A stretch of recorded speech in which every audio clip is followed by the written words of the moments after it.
Mesdames et messieurs, bonjour.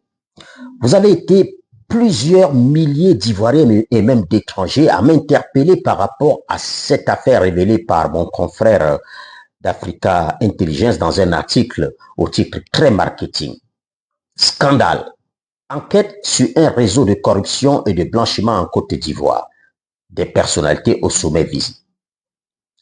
Je vous lis rapidement un extrait de cet article. L'enquête menée par la justice française sur un système présumé de corruption d'agents publics étrangers et de blanchiment de fonds a récemment éclaboussé le haut sommet de l'État ivoirien. Des personnalités influentes, dont le magnat du BTP Hassan Daklala, sont dans le collimateur des enquêteurs selon des informations révélées par Africa Intelligence. Fin de citation.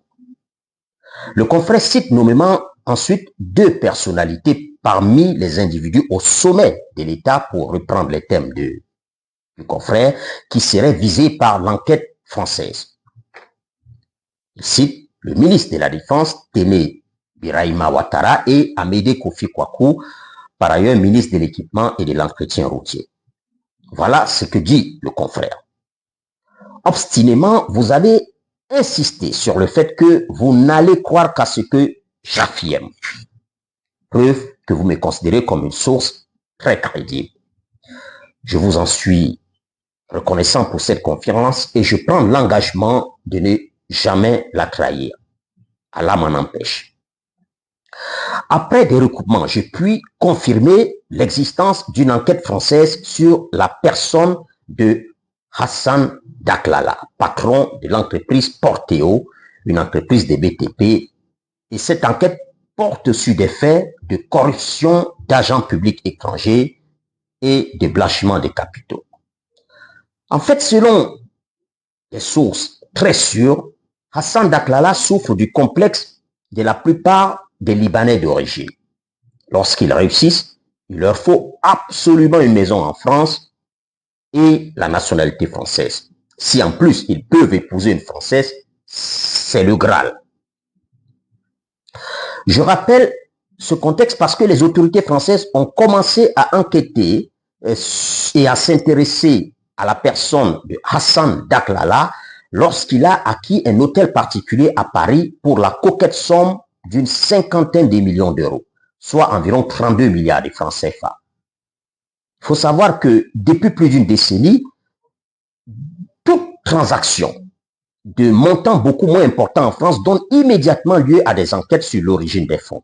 C'est ainsi qu'on découvre que M. Daklala est dans le BTP en Côte d'Ivoire, où son entreprise remporte annuellement des marchés de plusieurs centaines de milliards de francs CFA en termes de marchés publics.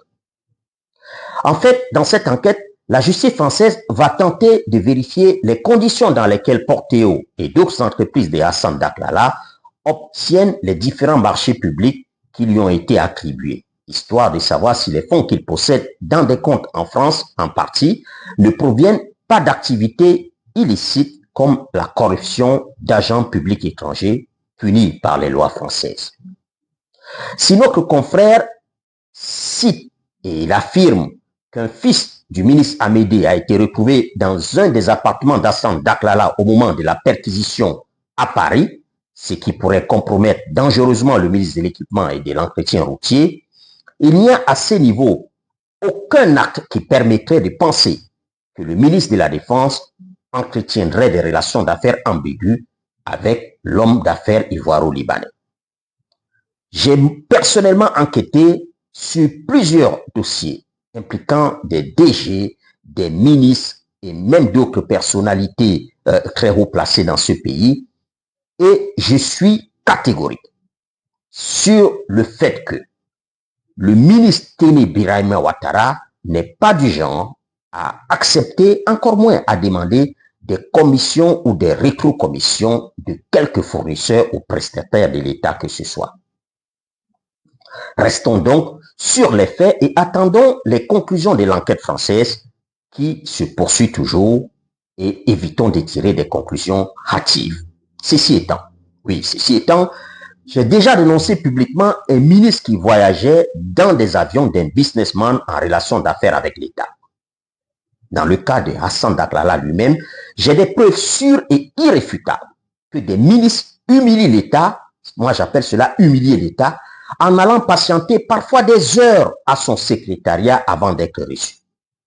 Je connais par ailleurs des milices et d'autres hauts cadres qui voyagent à la Mecque et même ailleurs dans le jet privé de Hassan Daklala.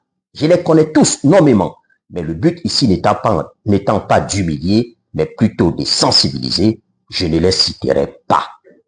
En fait, ce genre de complicité ne peut nourrir que des suspicions. Or, l'entreprise de M. Daklala, Porteo, pour ne pas la citer, a une telle envergure aujourd'hui qu'elle n'aurait pas forcément besoin de pistons pour remporter des marchés publics en Côte d'Ivoire. Voilà, mesdames et messieurs, ce qu'on pouvait dire sur cette affaire pour l'instant. Et vous pouvez compter sur moi pour apporter de nouvelles informations dès qu'il y aura de nouveaux développements autour de cette affaire. À très très bientôt, mesdames et messieurs, toujours avec des informations basées uniquement sur des faits, sur la vérité.